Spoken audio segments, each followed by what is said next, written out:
இன்றே சப்ஸ்கிரைப் செய்து உங்கள் ஃபேவரட் ஷோகளை காணுங்கள். ஏதாவது தொழில் முறையா போட்டி போடுறவங்க, அரசியல் ரீதியா பகைன்னு வேற ஏதாவது சிறப்புன்னு இருக்கா? அப்படின்ட்டு ஆறும் இல்லை மேடம். உங்களுக்கு ஒரே எதிரிண்டா அது எங்க அத்தை வீட்டுக்கார் தான். ஆனா அவர் இதெல்லாம் போய் செய்வாரான்ட்டு எனக்கு சந்தேகமா தான் இருக்கு.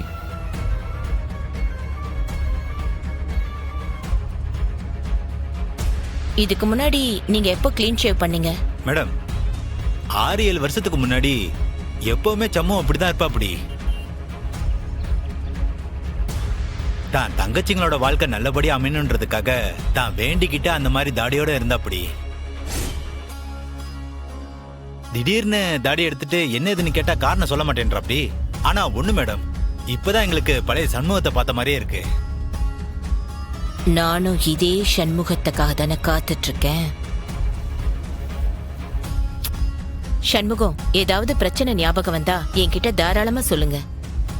எல்லா ஆங்கிளையும் விசாரிச்சா தானே சீக்கிரமா கண்டுபிடிக்க முடியும். அப்படின்னா யாராவது கடத்திருப்பாங்கன்னு சந்தேகப்படுறீங்களா மேடம்? எல்லா ஆங்கிளையும் விசாரிச்சாகணும்ல, அதனாலதான் கேக்குறேன்.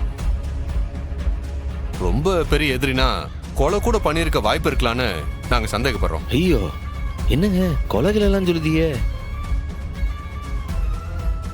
அவ்வளோலாம் ஆறு செய்வா? அப்பாக்கும் சரி எனக்கும் சரி பெரிய எதிரிகள்னா ஆறும் கிடையாது. இப்போ இல்ல, ஒரு 6-7 வருஷத்துக்கு முன்னாடி.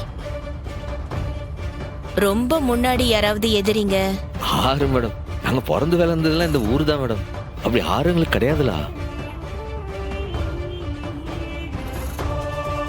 உங்க மேல கோவத்துல போனாருன்னு எஸ்ஐ வீரா சொன்னாங்க, அது உண்மையா? அது ஒரு சின்ன குடும்ப பிரச்சனை, அதுல அவருக்கு ஒரு மன வருத்தம் இருந்தது. ஆனா இதுக்கு முன்னாடி இப்படிலாம் அவர் செஞ்சதே இல்லை.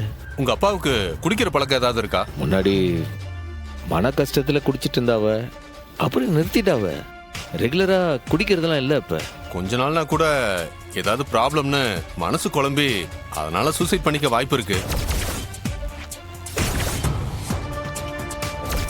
என்னது? உங்க அப்பா இதுக்கு முன்னாடி சூசைட் அட்டெம்ப்ட் ஏதாவது ட்ரை பண்ணிருக்காரா? என்ன இப்படி எல்லாம் பேசிய?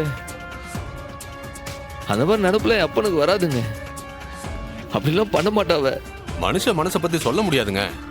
தற்கொலை முடிவுங்கிறது ஒரு கணத்துல எடுக்கிற முடிவு தானே. நீ தாடி இல்லாதப்போ செஞ்ச வேண, நீ இப்ப மறுபடியும் தாடி எடுத்தப்ப வந்து நிக்குதுல்ல.